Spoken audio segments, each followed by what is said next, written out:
Donc, ce que j'ai retenu, c'est qu'actuellement, ça serait très difficile de changer les idées de consommation parce que nous vivons dans un monde de consommation, vraiment. Donc, pour toutes les choses au quotidien sont issues de la consommation. D'ailleurs, pour ce reportage, il a fallu des consommateurs pour pouvoir donner l'argent. On n'arrive pas à faire une seule caméra Oui, voilà. pour une seule personne. On fabrique une caméra, un ordinateur, une télévision pour des millions de gens à la fois. Donc, Voilà, donc il faut. donc nous sommes complices de notre catastrophe. Voilà, donc en fait, quelque part, on se piège nous-mêmes Mhm. parce que nous vivons. Il faudrait changer les mentalités, mais nous vivons dans une société de consommation. Mhm. Mais le problème, c'est que c'est très dur d'en sortir de cette société de consommation car c'est un cercle vicieux en quelque sorte.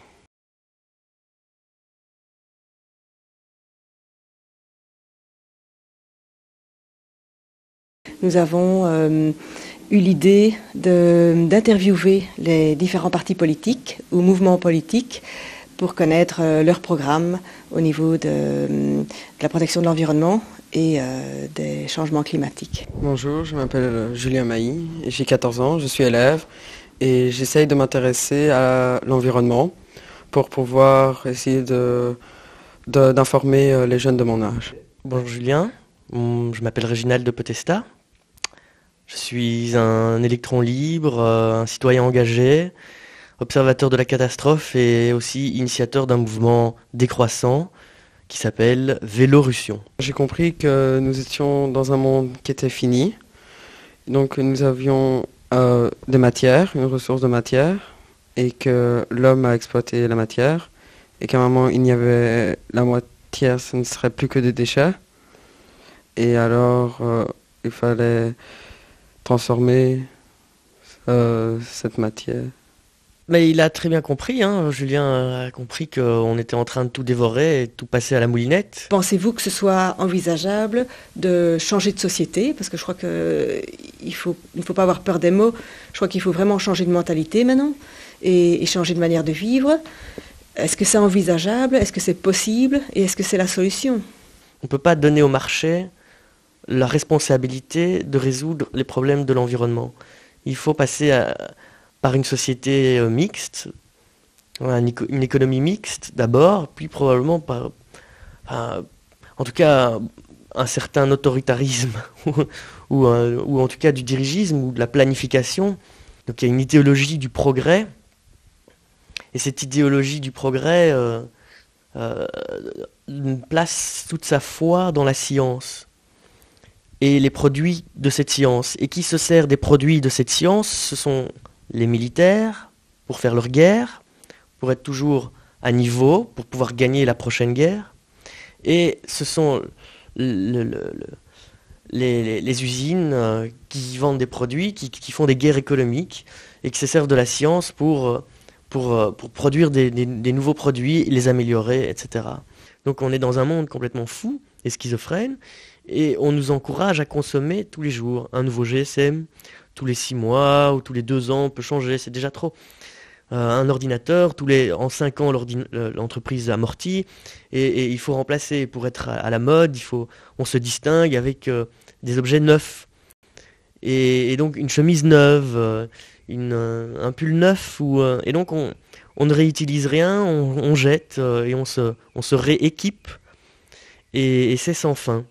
Et ben voilà, donc en fait, si j'ai bien compris, c'est actuellement, donc il faut prendre moins, parce que par exemple, tous les 5 ans, on invente quelque chose d'autre pour inciter à consommer, tous les ans, on renouvelle, plus perfectionné pour inciter à consommer. En fait, ce qu'on ne se rend pas compte, c'est que une matière, quelque chose, par exemple un GSM qui pèse 150 grammes, et ben, il est fait en matière première, c'est 1000 fois plus. Donc, on utilise beaucoup de matières premières avec toutes nos ressources. On ne se rend pas compte, à un moment, ça sera épuisé. On n'aura plus. Mais ce que je crois, personnellement, c'est qu'il faut inciter peut-être la génération future, surtout à moins consommer, beaucoup moins. Parce que Parce que la génération actuelle a déjà consommé, donc c'est des habitudes. Et on sait tous bien que c'est très dur de retirer ces habitudes quotidiennement. La nature humaine est peut-être de s'autodétruire. Peut-être on pourrait inventer une nouvelle philosophie et accepter ce qui nous arrive comme quelque chose de naturel, puisque l'homme fait partie de la nature. Donc peut-être que le destin de l'humanité cesse de disparaître. Alors il est indispensable, urgent d'offrir une autre vision du monde, un autre entendement du monde aux jeunes générations. C'est plus qu'urgent parce que là, le champ de l'imaginaire est surtout investi par les publicitaires.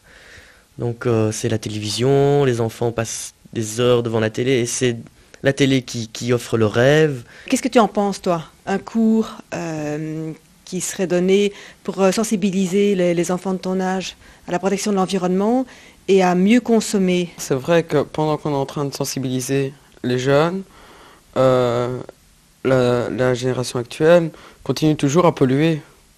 Donc ce qu'il faudrait, c'est que les jeunes sensibilisent.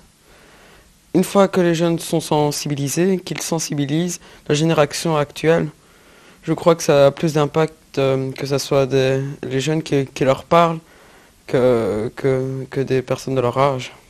Donc je trouve que c'est important de donner un cours aux jeunes actuels, parce qu'on les sensibilise, mais une fois qu'ils seront sensibilisés, il faudra qu'ils sensibilisent leurs parents.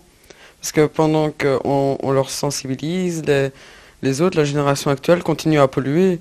Et c'est vrai que nous, enfants, on va payer les pots cassés de nos parents. Donc je crois que ça sera les parents vont plus réfléchir si ça vient de leur enfant. Si leur enfant leur dit que maintenant il faut arrêter, que ça va pas, sinon ils vont détruire leur vie. Je crois que ça fera un plus grand impact sur les parents. Donc moi, oui, je trouve que ce serait bien d'avoir un cours sur l'environnement.